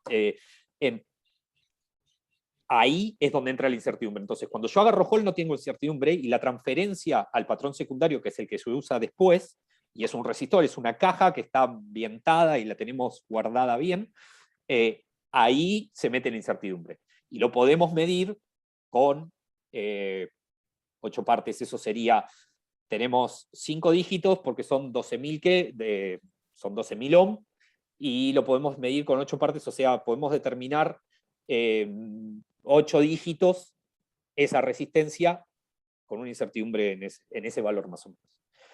Hay un detalle que me pasé por alto en todo esto, que es una ventaja muy grande también que tienen estas cosas, y es que en el momento que pasamos a usar unidades que dependen de determinar el sistema internacional con constantes, todos los submúltiplos entran también. O sea, la balanza la hicieron para 1 kilo, pero ahora la fabricaron para 100 gramos, para 1 gramo, para 100 microgramos, y lo hago directo contra la referencia, lo realizo. Con el efecto Hall pasa lo mismo. Ya estamos fabricando chips que te pueden dar 10 kiloohm, 1 kiloohm, un microohm, bueno, un microohm todavía no, pero pueden dar diferentes valores. Antes lo que pasaba era, lo hacía una vez y tenía que empezar a pasar uno por uno. Tenía que hacer 12 kiloohm, después, o con kilos, hagamos lo que es más fácil. Hacía 1 kilo. Tenía que hacer de 1 kilo pasar a 100 kilos, de 100 kilos pasar a 1 tonelada, de 1 tonelada pasar a 10 toneladas, y así. Cada uno de esos pasos metía incertidumbre y aumentaba. Usar sistemas cuánticos hace que eso sea directo. En un solo paso paso hasta el final. Y eso es una ventaja increíble. Entonces nos da precisión al nivel que querramos cuando sea necesario. Pero es verdad, las variables entran cuando calibro el secundario, no cuando genero el efecto. Tengo una pregunta rezagada que quedó de algo enganchado de algo anterior. Sí, decime. Pregunta si ese efecto colectivo serían pares de Cooper. No, ese es el efecto de Josephson. No lo conté porque si no se hacía todo muy largo, pero en el efecto Josephson ahí usa superconductores y ahí te aparecen los pares de Cooper, que son 2 electrones apareados en momento, en realidad, que viajan juntitos. La supercorriente está dada por pares de Cooper y ese efecto te da hay que hacer una juntura superconductora, irradias microondas y te aparece una diferencia de tensión entre las puntas. Y esa diferencia de tensión depende de constantes universales y es lo que usas para medir tensiones. Hay varios de esos, perdón, pero no pude poner todos. Lo que sí tengo para decirle, esperen, del efecto Josephson, perdón. Está la AFA en octubre, que es la reunión anual de física. Yo estoy en la división de industria y en particular va a haber un par de charlas que son para gente que quiere escuchar. Y lo vamos a estar pasando por YouTube, así que van a estar orientadas más a colegios secundarios, básicamente. Pero va a estar abierto y va a estar en YouTube, entonces si quieren les paso el link y si la gente quiere conectarse. Mariano, si querés pasarnos el link y nosotros lo colgamos de Instagram y Twitter, publicitando estas charlas que vos mencionás, porque la idea del laboratorio es justamente la divulgación científica, así que buenísimo. Sí, por eso les quería mencionar eso. El tema es con AFA es pago, entonces se los voy a poder dar recién en la semana de la AFA, así que avísenle a la gente. Después les comento bien, pero se los paso. Sí, y ahí van a contar de ellos. Lo puedas pasar, nosotros lo subimos. Buenísimo. Perdón que lo dejé afuera, pero si no era demasiado no llegábamos a abarcar todo, iba a ser muy largo y aburrido. Emanuel te pregunta, ¿es posible hacer en la Argentina pruebas con grafeno rotado y testear el efecto Hall sobre este material? Sí, es posible con, a ver, como les dije, el grafeno es una monocapa de carbono. La forma en que se puede hacer es a nivel científico para investigación. Se puede hacer con una cosa que se llama grafeno epitaxial. Los que encontraron el grafeno se llaman Gaming Novoselov, se ganaron el Nobel en el 2008 por encontrarlo. Básicamente lo que hay que hacer es agarrar grafito muy puro, se llama grafito hop. Uno lo pone con cinta scotch y empieza a hacer así. Durante un rato, agarra un cristal de silicio, limpito, le pone óxido arriba, eso se puede hacer, y después agarra esa cinta scotch, la pega arriba, la despega y se va a un microscopio y busca amarillo. Cuando encuentra amarillo, es grafeno. Por eso le dieron el Nobel, porque se dieron cuenta de eso y lo hicieron así. ¿Sí? Es así de... El problema es que encontrar un cristal grande lleva rato. Bueno, la forma de hacerlo sería hay que hacer esto muchas veces y hacerlo más de una vez y encontrar donde hay dos que estén cruzados.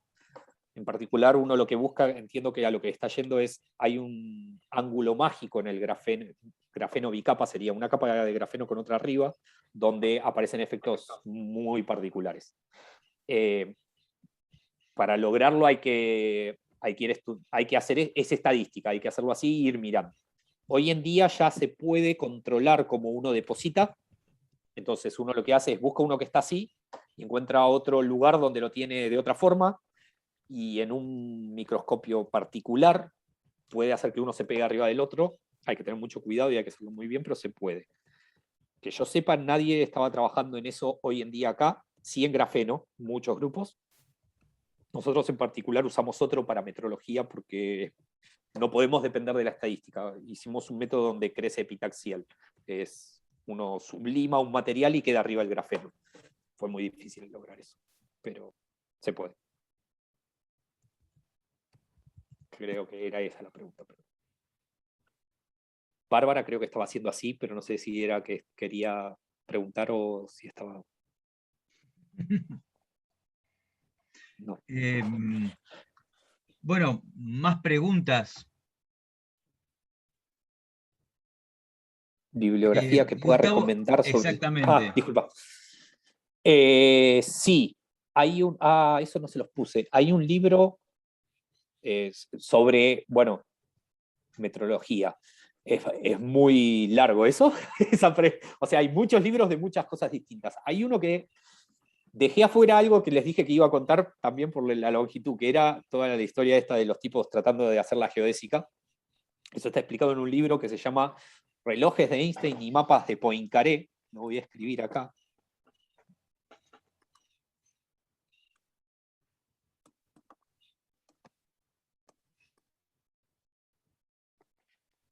El autor no me lo acuerdo ahora de memoria, tenía que ir a buscar, pero en ese libro se explican muchísimas cosas de metrología. En particular, el tipo que escribe es muy bueno. Después, de divulgación es el tema. En general, los que tengo son más de física. ¿Cómo se llamaba este? Denme un segundito.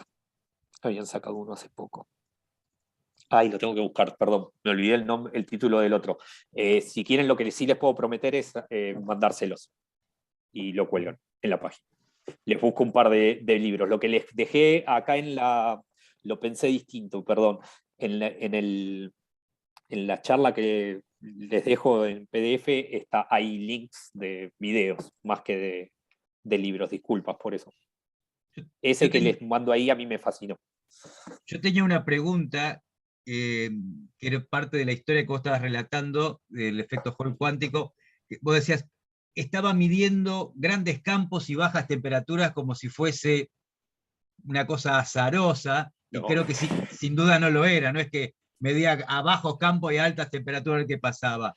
Él estaba buscando eso, mi pregunta es si él ya tenía la intuición de que eso se iba a ver y por eso lo fue a buscar, o fue realmente un No. descubrimiento medio casual. No. En el caso de Hall no tenía ni idea de que iba a pasar esto, pero ni idea. De hecho, él lo dice. Él estaba haciendo física de alto nivel y estaba buscando esos extremos porque lo que estaba mirando era cómo afectaba... él estaba usando una estructura un poco distinta a la que uso yo. En una de las fotos los mostré, pero básicamente ponía gates. A ver, uno le puede dar tensión desde superficie y mover cosas, mover la movilidad y la densidad de portadores. Se dice cuántos electrones tengo y cuán fácil se mueven en la muestra. Entonces lo que le interesaba era cómo estaban actuando sus materiales y estaba simplemente estudiando el material y estudiando física de transporte del material y estaba variando los ángulos y viendo cómo actuaba el material. No tenía ni idea de que iba a pasar esto. Claro. Lo dice.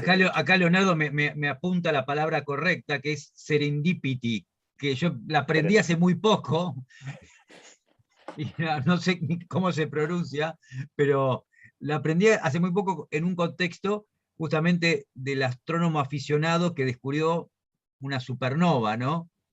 Y yo creo que la lección a la que uno apunta es que no es que uno estaba, no sé, cortando cebolla y para hacer un tuco y se descubrió algo. Los descubrimientos así casuales ocurren, no son tan casuales, ocurren cuando uno está, lo que vos dijiste, la palabra clave, haciendo cierta física de punta, explorando, metiéndose en algún lugar, en algún extremo que no se mete nadie o no se metió nadie previamente. Es como, por ejemplo, mencionaste los pares de Cooper. Cuando descubrieron la superconductividad, la gente estaba yendo cada vez más abajo en temperatura porque querían ver qué pasaba con la resistencia a muy baja temperatura. Y Ohms, de golpe, descubre que hay materiales que se van a cero. Y no era un poquito cero, era cero. Pero había una búsqueda científica muy importante en lo que estaban haciendo. Coincido completamente, no es casual, claro. No es de... Y el otro ingrediente, la otra cosa indispensable es cuando aparece el resultado muy exótico, muy inesperado, lo primero que yo haría es patear el aparato hasta que me dé el resultado esperado. No, lo hizo. Estuvo probando un rato, o sea, se aseguró de que no era un efecto aleatorio. A ver, déjenme expandir un poco en esto. No, von Klitzing, esto lo investigué porque le dieron el honoris causa en la UNSAM cuando vino, entonces yo justo estaba en Alemania y pude charlar con gente que lo había tenido ya.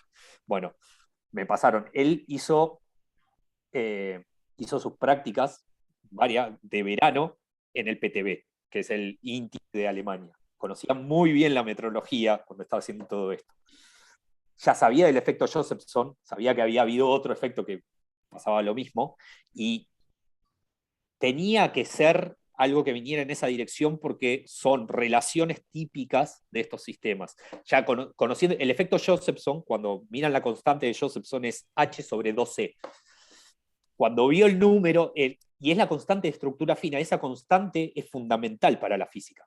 Entonces es algo que uno que tiene en la cabeza, el 1 sobre 130, perdón, para los que no son físicos, la constante de estructura fina que él pone en el título del paper es 1 sobre 137. Si uno cuando piensa en ese número y lo relaciona con una constante adicional que hay que tener en cuenta, sale la constante esta de Hall, de Hall, de von Klitzing. Entonces, era algo que no era ajeno, estaba ahí. Por eso creo que la lección que es, bueno, decir, lo que sale del aparato, eso es el resultado, no sé, hay que creerlo, hay que verificarlo 200 veces, pero no sé, hay que tener, entre comillas, el coraje de publicar algo que va en contra de lo previamente supuesto, de lo previamente... y bancarse eso que vos contaste, que rebote en el paper. No sé si los más jóvenes saben lo que es rebotar. Un paper va a uno lo manda a una revista, esa revista es evaluado por referís, por otros físicos, otros científicos, que son anónimos, no saben ni quiénes son, pero que dicen, esto es aceptable, esto es un disparate, esto está mal, mida de nuevo, o está todo muy bien, pero no es de interés para esta revista porque no tiene el nivel o no tiene el impacto que merece esta revista. O sea, pasar un referato, uno descorcha, no sé, un vino cuando pasa un referato, porque uno pasa así, raspa. Entonces, que algo que terminó en el premio Nobel no haya pasado un referato, bueno. Habla mal de los jurados también, ¿no? Habla mal bueno, y una cosa muy graciosa, a veces ponen dos referís, uno te felicita, te dice que es fantástico, o no, dice, bueno, muy bien que se publique, y el otro te dice, esto es una basura, tírelo, no sé, es un animal. Y no sé, la verdad estará en el medio, no se sabe, no hay verdad. Y otra vez quería recomendar ese canal que vos recomendaste, Veritasium. Yo lo veo muy seguido. Sí. Googleenlo, es realmente, bueno, muy... La versión que puse ahí es la que está doblada al español. Ahora sacaron eso y está bueno porque...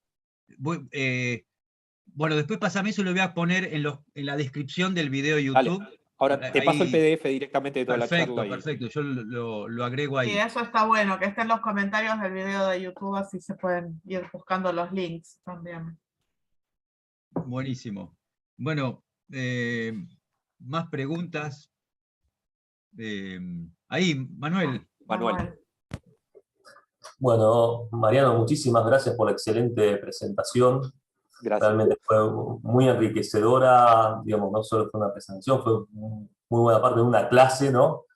También de física e ingeniería, la verdad está excelente. Respecto a esto y parte de lo que comentaste, vos hablabas, bueno, que hoy se está estudiando mucho, bueno, por ahí más a nivel físico y fundamental muchos de esos efectos, pero que hay una dirección a una aplicación a lo inmediato, un futuro cercano. Respecto a esto, digamos, ¿cómo ves la relevancia, por ejemplo, de la enseñanza de física cuántica en las carreras de ingeniería? Porque, digamos, hoy en día, bueno, mucho de esto se está abarcando desde la física, Pero, digamos, Sí. bueno, sí. No, desde la ingeniería también. Creo que ahí estamos un poco atrasados. Perdón a los que, o sea, creo que, a ver, déjenme ser, no voy a ser políticamente correcto en esto, creo que tenemos que cambiar urgente. Tengo compañeros ingenieros que saben mucho de cuántica, pero porque lo aprendieron a lo largo del tiempo. Tengo la particularidad del INTI es que somos pocos físicos en donde estoy y hay muchos ingenieros, muy buenos además, y la tienen clara en cuántica, pero no son todos. De hecho, es una parte que les cuesta y que tratan de dejar de lado en algunos casos.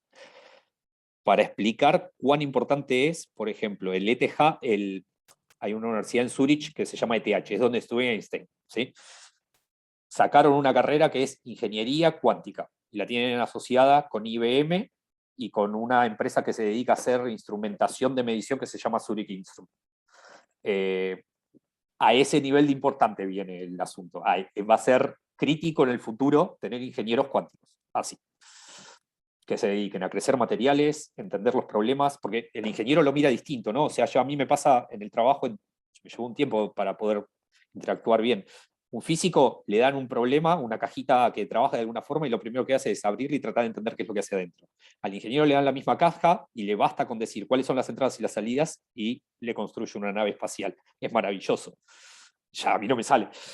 Yo necesito entender todos los mecanismos intermedios. Creo que la interacción entre las dos cosas es fundamental, pero creo que la ingeniería cada vez va a necesitar más del entendimiento de cuántica. Muchas gracias, Mario. De nada.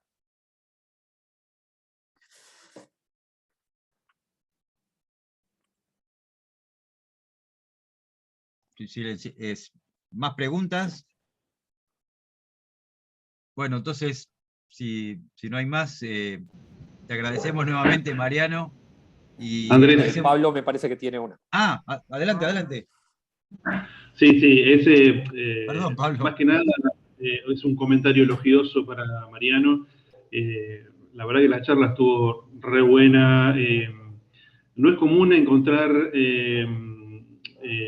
oradores que le pongan tantas ganas a hacer entendible algo que es realmente muy difícil. Y Gracias. Bueno, realmente te felicito. Muchas gracias. La otra cosa que quería comentar, así tipo aviso, ya que Andrés me presentó como metrólogo, es que, nada, comentar simplemente que el INTI, como bueno, casi todos saben acá, es el Instituto Nacional de Metrología, así se lo conoce en la jerga internacional de metrología, y en el año 2004 se firmó un convenio por el cual, para las magnitudes derivadas en relación con radiaciones ionizantes, se designa la CONEA, entonces la CONEA pasa a ser lo que en la jerga se llama instituto designado. Y es entonces responsable por esas magnitudes, que son la dosis absorbida y la actividad de un radionucleido. Ambas magnitudes son responsabilidad de dos laboratorios que están en el Centro Atómico Ezeiza, que son el Centro Regional de Referencia en Dosimetría y el Laboratorio de Metrología de Radioisótopos. Nada, le quería pasar ese aviso, pero más que nada, felicitarte, María. Muchas gracias, Pablo. De hecho, han desarrollado un sistema muy bueno y autocalibran, y tuvimos mucha interacción con el laboratorio. Ellos nos enviaban electrómetros que nosotros le calibrábamos, pero evolucionaron mucho su sistema de medición y hicieron un trabajo muy, muy bueno. Así que... Bueno, Pablo, prepárate para el año que viene una charlita, entonces. Ya quedaste enganchado. Dale. Buenísimo. Bueno, si no hay más preguntas, Mariano, de nuevo suscribo las felicitaciones que hizo Pablo. Te agradecemos muchísimo y realmente fue muy didáctico, completo y riguroso. Así que un gran abrazo y mil gracias. Igualmente. Muchas gracias a ustedes, Mariano. Andrés. Y gracias a todos los que estuvieron conectados y se levantaron a la mañana un sábado para escuchar. Así que espero me alegro que lo hayan encontrado interesante y cuando quieran podemos hacer otra charla más adelante de otro tema, si quieren. Ah, Así buenísimo. quedo Buenísimo. a disposición. Hasta siempre.